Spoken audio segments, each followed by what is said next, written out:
আঞ্জুমানে আমার মৌজে সুখান রমজান মাস এবং তার কিছু ফজিলত। রমজান মাস এমন একটি মাস, এই মাসে 1 তারিখে জান্নাতের সমস্ত দরজাগুলো খুলে দেওয়া হয়। রমজান মাস এমন একটি মাস, এই মাসের 3 তারিখে হযরত ইব্রাহিম আলাইহিস সালামের উপর সাহিফা নাযিল করা হয়েছিল। রমজান মাস এমন একটি মাস, এই মাসের 6 তারিখে হযরত মুসা আলাইহিস সালামের উপর তৌরাত নাযিল করা হয়েছিল। রমজান মাস এমন একটি মাস, এই মাসেই হযরত দাউদ আলাইহিস সালামকে জবুর দেওয়া হয়েছিল। রমজান মাস এমন একটি মাস, এই মাসে দুনিয়ার সবচেয়ে পাকিজা কিতাব, সবচেয়ে দামি কিতাব কুরআনে কারীম হযরত মুহাম্মদ মুস্তাফা সাল্লাল্লাহু আলাইহি ওয়াসাল্লাম নাযিল করা হয়েছিল। রমজান মাস এমন একটি মাস, এই মাসে জিহাদকে ফরজ করা হয়েছিল। রমজান মাস এমন একটি মাস, এই মাসে উম্মুল মুমিনিন হযরত মা আয়েশা সিদ্দিকা রাদিয়াল্লাহু তাআলা আনহার ইন্তেকাল হয়েছিল। রমজান মাস এমন একটি মাস, রমজান মাস এমন একটি মাস, এই মাসে রমজান মাস এমন একটি মাস, এই মাসে রমজান মাস এমন একটি মাস, এই মাসেই মক্কা ফাতহ হয়েছিল। আমার ভাইরা, রমজান মাসে অনেক ফজিলত রয়েছে। হযরত আবু হুরায়রা রাদিয়াল্লাহু আনহু থেকে বর্ণিত আছে যে নবী করিম সাল্লাল্লাহু আলাইহি সাল্লাম বলেছেন, রমজান মাসে সমস্ত জান্নাতের দরজাগুলো খুলে দেওয়া হয় এবং জাহান্নামের সমস্ত দরজাগুলো বন্ধ করে দেওয়া হয় এবং শয়তানকে বেরিয়ে দিয়ে বন্ধ করে রাখা হয়। এই কথাটি দলিল এইটাই যে আল্লাহ তাআলা রমজান মাসে বান্দার কাছে চলে আসে এবং বান্দারা বেশিরভাগ নেকি ও তাকওয়া জাহির করে থাকে এবং দিল খুদার ইয়াদে জিকির তিলাওয়াতে মশগুল থাকে। উলামারা লেখেন যে শয়তানকে বেরিয়ে পড়ানোর উদ্দেশ্য একটাই, যে শয়তানরা রমজান মাসে রোজাদারকে ওয়াসওয়াসা দিতে পারে না এবং রমজান মাসে রোজাদার শয়তানের ওয়াসওয়াসা পড়ে না।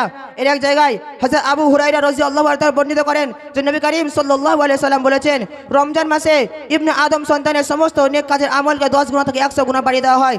এবং আরেক জায়গায় বর্ণনা করেন যে রমজান মাসে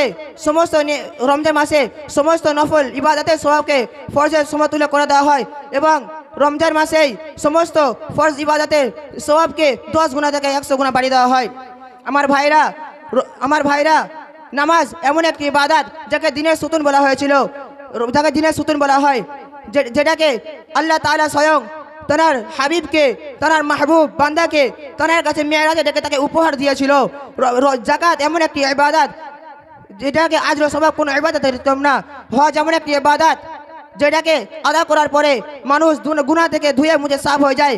কিন্তু আমার ভাইরা, এই সমস্ত ইবাদত মানুষকে দেখানোর জন্য হতে পারে, এই সমস্ত ইবাদত মানুষের ভয়ে হতে পারে, এই সমস্ত ইবাদত মানুষকে খুশি করার জন্য হতে পারে। কিন্তু রোজা এমন একটি ইবাদত যেটা শুধুমাত্র আল্লাহ তাআলার জন্য রাখা হয়।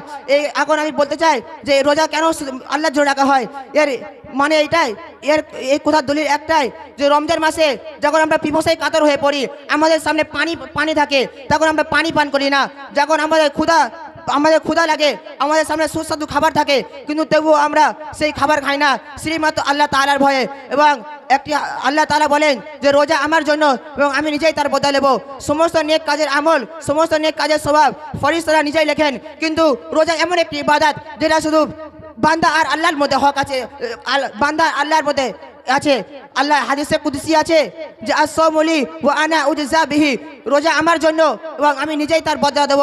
এবং আরেক রিওয়ায়াতে আছে আস-সাওমু লি ওয়া আনা উজজা বিহি, রোজা আমার জন্য এবং আমি নিজেই তার বদলা। ভাইরা, আল্লাহ তাআলা নিজেই তার বদলা দেবেন, আল্লাহ তাআলা নিজেই তার বদলা হবেন, এর চেয়ে বড় ফজিলত আর কি হতে পারে। তাই আমার ভাইদের কাছে আমার একটাই অনুরোধ যে আমরা সবাই রমজান মাসে 30 রোজা রাখার চেষ্টা করি এবং আল্লাহ তাআলার কাছে আমরা একটাই দোয়া চাই যে আল্লাহ তাআলা যেন আমাদেরকে রমজান মাসে 30 রোজা রাখার তৌফিক দান করেন। আমিন সুম্মা আমিন ওয়া আখিরু দাওয়ানা আনিল হামদুলিল্লাহি রাব্বিল আলামিন। অসংখ্য ধন্যবাদ।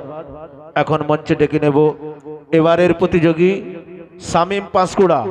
প্রস্তুত থাকবে আশফাক নন্দীগ্রাম। এখন বয়ান করবেন শামীম পাঁশকুড়া।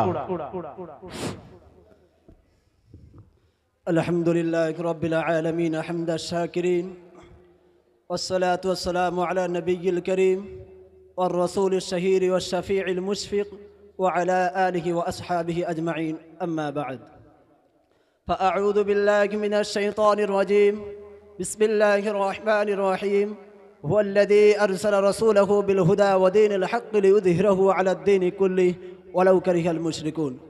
وفي موضع أخرى إنك لعلى خلق عظيم.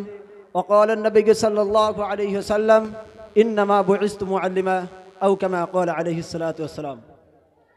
সমস্ত প্রশংসা, সমস্ত তারিফ, সমস্ত গুণগান, সমস্ত গুণকীর্তন সেই মহান রব্বুল আলমিনেরই জন্য, যিনি মহিয়ান গরিয়ান সর্বশক্তিমান, যিনি আমাদেরকে সৃষ্টির সেরা মখলুক করেছেন, শ্রেষ্ঠ নবীর উম্মত করেছেন, কোরআনের মতো শ্রেষ্ঠ কিতাব দিয়েছেন, ইমানের মতো শ্রেষ্ঠ সম্পদ দিয়েছেন এবং ইমানদারের ঘরে জন্ম দিয়ে দুনিয়ার আগুন থেকে বাঁচিয়ে নিয়েছেন এবং জাহান্নামের আগুন থেকে বাঁচার জন্য চিরকাল সময় দিয়েছেন। তাই আমরা সকলেই কৃতজ্ঞতা স্বীকার করি, বলি আলহামদুলিল্লাহ। পরের পর্যায় নিখিল বিশ্বের অনুপম সৃষ্টি নূরে নবী পুরনো ছবি নবীকুলের শিরোমণি উভয় দুই জগতের কান্ডারি হুজুরে পাক সাল্লাল্লাহু আলাইহি ওয়াসাল্লাম বলি সাল্লাল্লাহু আলাইহি ওয়াসাল্লাম। শুধু সদা মণ্ডলী আমার, আজ আমি আপনাদের সামনে হুজুরে পাক সাল্লাল্লাহু আলাইহি ওয়াসাল্লাম আদর্শ সম্পর্কে কিছু আলোকপাত করতে যাই। শুধু সদা মণ্ডলী আমার, ধাত্রীর বুকে যখন অমানসিক অত্যাচার, অবিচার, ব্যবিচার, শিখ, বিদাত, কুসংস্কার ও ফিতনা ফাসাদের কুঞ্জ টেকায় গোটা পৃথিবী ঘোর অন্ধকার অমানিসার কিচ্ছনে আচ্ছাদিত হতো, তখন মানব সমাজ সুখ শান্তির জন্য চাতক পাখির নেই নয়ন মেয়ে গগন চেয়ে থাকতো। কখন গগন হতে বসুন্ধরায় শান্তির পেয়ালা নিয়ে খোদার প্রেরিত দূর সুভাগমন করবেন ও আমাদের অমৃত সুধা পান করিয়া সর্বপ্রকার তৃষ্ণা নিবারণ করবেন।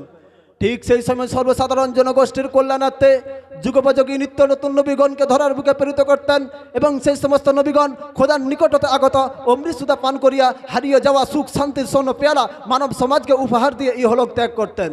এরূপভাবে 12ই রবিউল আউয়াল শুভ সাবিতিকের সময় নবীগণের সমাপনী শুভবার্তা নিয়ে বিবাহ হলেন নবীগণের সর্দার বিশ্বনবী সাল্লাল্লাহু আলাইহি সাল্লাম, প্রিয় নবী সাল্লাল্লাহু আলাইহি সাল্লাম বিন আব্দুল্লাহ বিন আব্দুল মুত্তালিব আমিনা বিনতে আব্দে মারাব।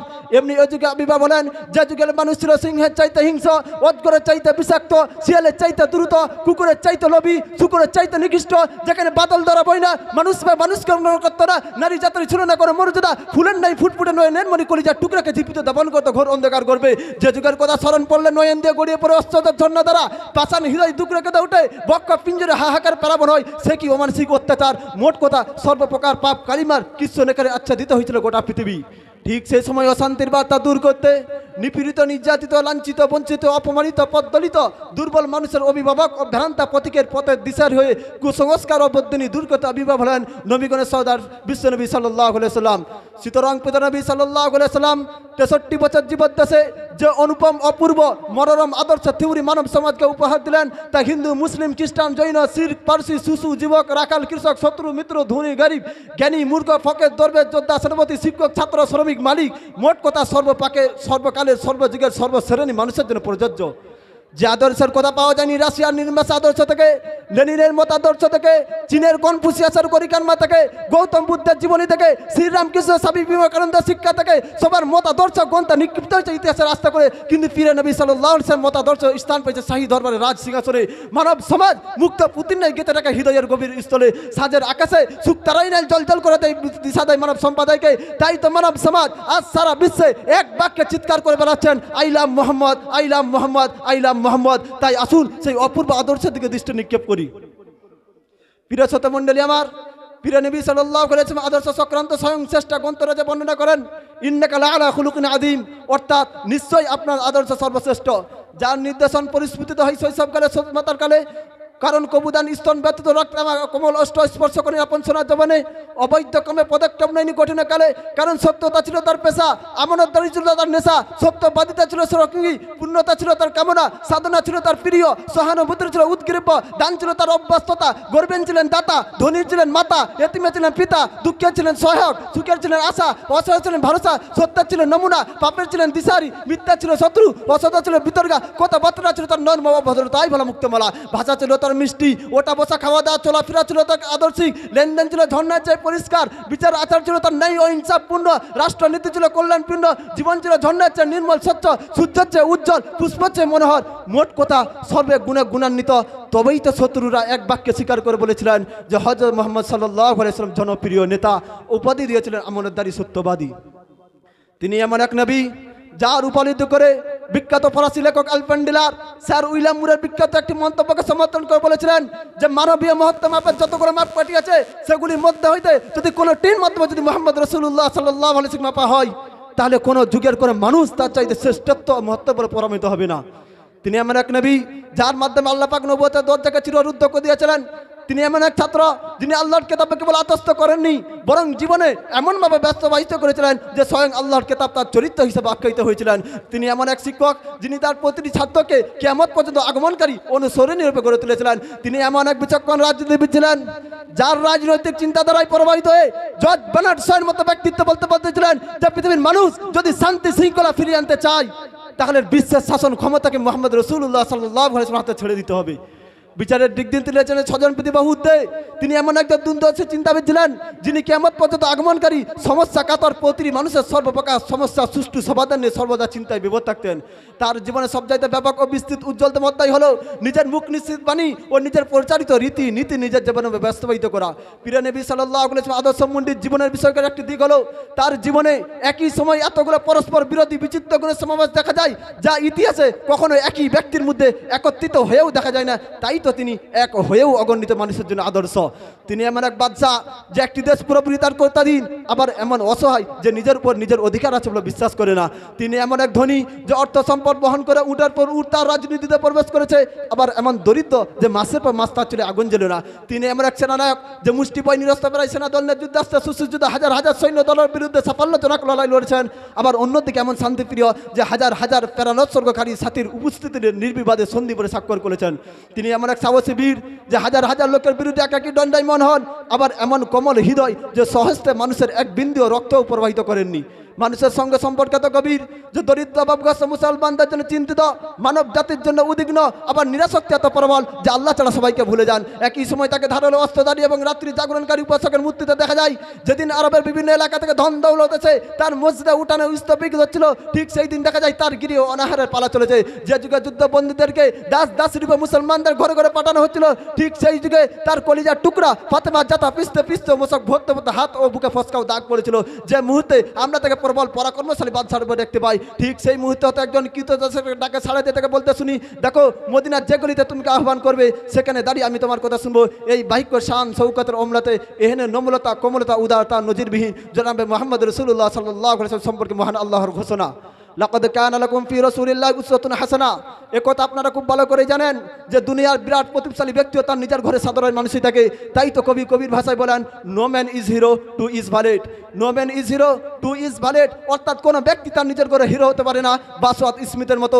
এই নীতিটি কমপক্ষে ইসলামের পয়গম্বরের ক্ষেত্রে সত্যি নয়। অতি মহান ব্যক্তি যিনি মাত্র একটি স্বামী স্ত্রী, তিনি স্ত্রীকে এ মর্মে ব্যাপক অনুমতি দানের হিম্মত রাখে না যে তুমি আমার প্রত্যেকটি কথা ও ঘটনা জনসম্মুখে বিভেদ করো। কিন্তু রাসূলুল্লাহ সাল্লাল্লাহু আলাইহি ওয়াসাল্লাম একই সঙ্গে নয়, জন স্ত্রী ছিলেন এবং তাদের সবাইকে এ বিষয়ে শর্তহীন অনুমতি ছিল যে নির্জনে যা দেখো বিনা দ্বিধায় জনসম্মুখে বিভেদ করো, রাতের আধারে যা দেখো দিনের আলোতে তা সবাইকে প্রকাশ করে দিও, কপাট বদ্ধ করে ঘরের ভিতরে যা দেখো খোলা ময়দানে তা সবাইকে শুনিয়ে দিতে পারো। এহেন চারিত্রিক দৃঢ়তা ও আত্মপরাধ পাওয়া যাবে না। আল্লাহ তাআলা আমাদের সবাইকে নবী করিম সাল্লাল্লাহু